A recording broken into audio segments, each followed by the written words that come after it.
Ang ating Honda Click po ay may 18 liters capacity, which is kakasya ang isang full face helmet kagaya nito dito sa loob. So try po natin. Siyempre, kung kakasya po ang full face helmet, kakasya na rin po yung half face helmet yan. So ayan po yung full face helmet. Sarap po natin. Ayun, kumasya po siya. Lock natin. Oh, ayan. So yun, kung makikita nyo po, nagkasya po ang ating isang full face helmet.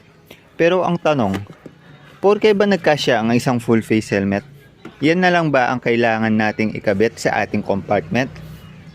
So ang kasagutan po dyan para sa akin po ay hindi po. Kasi po pag nilagay na po natin ang ating helmet dito sa loob, wala na pong space yung ibang gamit dito sa loob.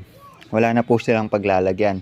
So mauubusan na po ng space ang ating compartment kapag nilagay po natin ang ating full